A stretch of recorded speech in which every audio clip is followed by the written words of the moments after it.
ESPN NFL Nation Panthers reporter. David Newton kind enough to join us for a couple moments on a very busy Thursday. How are you doing, David?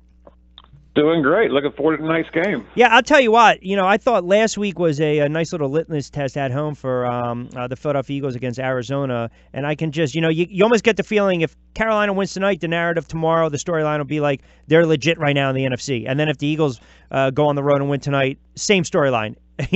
My point is, it's an appealing Thursday night game. It's a good test for both teams at 4-1. I'm curious though to get your thoughts. What's the perception from the Carolina angle when you look at the Philadelphia Eagles and the maturation, if you will, the growth in year number 2 of Carson Wentz? Yeah, they've really been impressed with what he's been able to do out there, the way he's controlled that offense, and been really efficient with it. I mean, they really are balanced right now. They're using their tight end, Zach Ertz, a lot and getting a lot of production out of him. So it's their offense has really been strong. The defense has been good. I mean, the teams are really very similar if you look at the numbers. I mean, they both are 1-2 in the league in time of possession. They're both in the top 10 at being effective. They're stopping that on third down. They're both efficient 1-2. So offensively, they both like that ball control offense, and defensively they've both been strong too. I think Carolina's got a slight edge. I think their defense is just a little bit better right now. I went back to when the Eagles played Kansas City, and we listened to defensive coordinator Jim Schwartz earlier this week, because Kansas City, you look at that read option with Alex Smith, you look at Carolina and that read option as well. So it kind of benefited that the Eagles were able to play Kansas City, albeit they lost that game, but kind of get an understanding and a feel. I'm wondering, do you think that tonight Carolina, with Cam Newton, I know they want to keep him as a pocket passer. That's not his game. But do you get the sense that if that pocket collapses, you're going to see Cam Newton kind of show that MVP form from a couple years ago where he's going to just try to beat the Eagles or at least, extend drives with his legs? Yeah, I mean, first of all, their read option that the Panthers use is, I mean, because of Cam Newton and what he can do out of that, I think is much more effective than what you see out of Kansas City right now. No doubt. Basically because of Newton. So, and the last 2 games, they basically turned Cam Newton loose to run that more. They've had more called runs. He's run the ball 15 times the last couple of games. And so I think you're starting to see that kind of production, and that's really opening things up for the rest of the offense, just because defenses have to go out there and respect the fact that he could take off running at any time.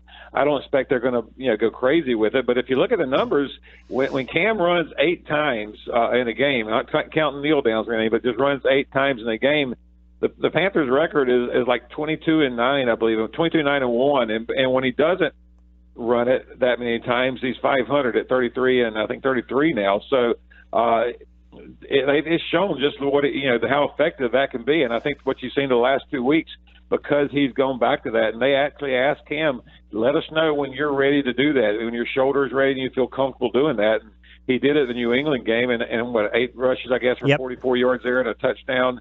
And that seemed to open up this offense even more. And it gets Cam in a comfort zone.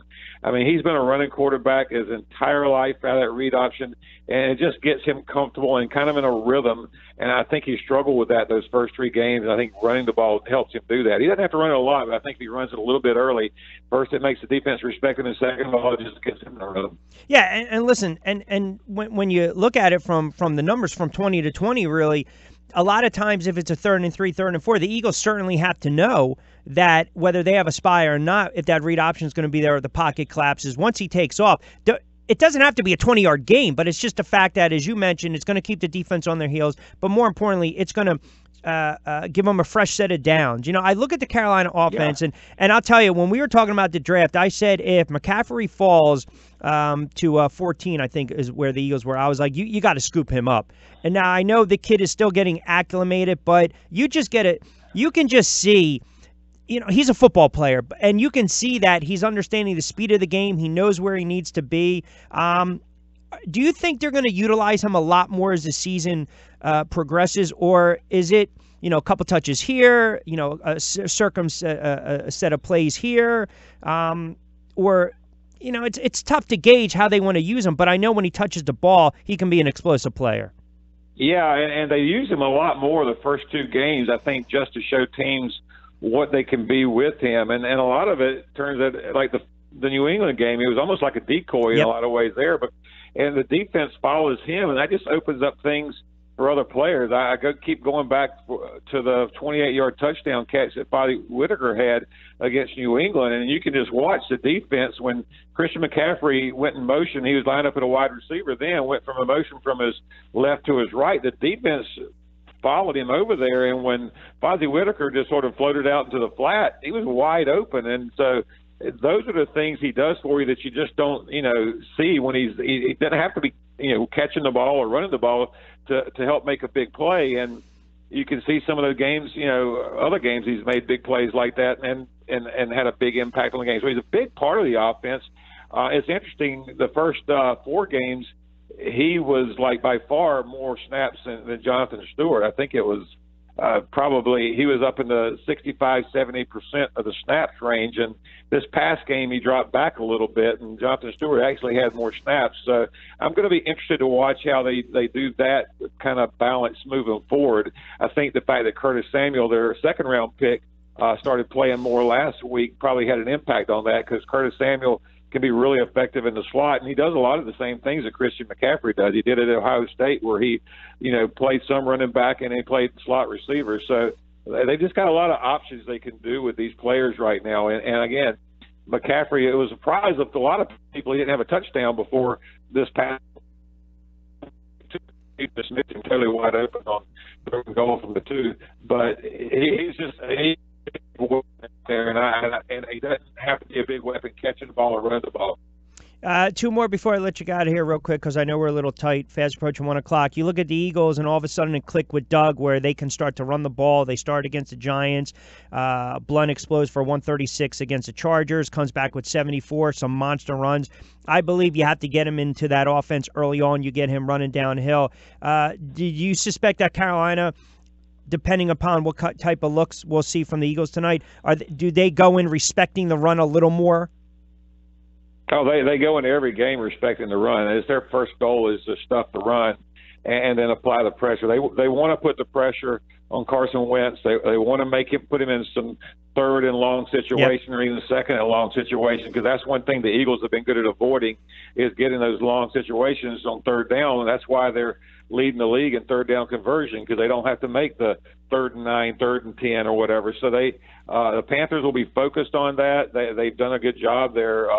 The Eagles have been effective at it too. So it's going to be interesting. Kind of like I said, I think these offenses, just what they want to do and what the defenses want to do are very similar in their philosophy. And, they both came out of Ron Rivera and Doug Peterson, both came kind of from the Andy Reid school of football. So it's kind of interesting to watch that and how they develop their team. So it's going to be a really intriguing matchup. And I think the winner is going to have a big leg up on the NFC. Well, that's kind of where I wanted to close. Yeah, I agree with you. I think the momentum, listen, it's very early. This can be a potential playoff matchup. The one thing I want to leave you with, got about a minute or so to close it out.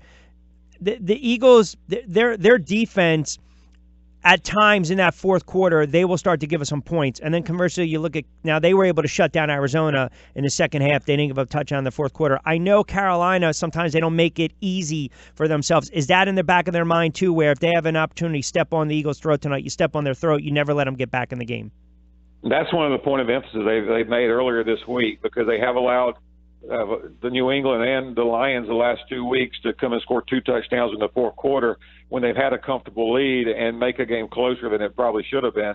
And they feel like they kind of lost some of that aggressiveness that they did earlier, just trying to keep the ball in front of them, and that just kind of got them out of what they do best. So I think you won't see them back off as much if they were able to get a lead like that in this game, because they are talking about that. They've met with Ron Rivera about it, their defense coordinator, and they're really making that a point of emphasis. So if they get the lead and have a chance to continue that aggressive style, I think you'll see that instead of some of the things they've been more conservative with the past few weeks. And we finally get an appealing game on Thursday Night Football, which is always a plus. Should be, but you never know. I mean, now you say that, crazy. Right? I mean, it's crazy. I mean, you see the teams seem to have an advantage, and then they turn into a blowout. But there's some actually decent Thursday night games this year, at least from a competitive standpoint, and a close score. So, but as far as just 2 4-1 teams and implications, and possible playoff. I think this is about as good as anybody could hope for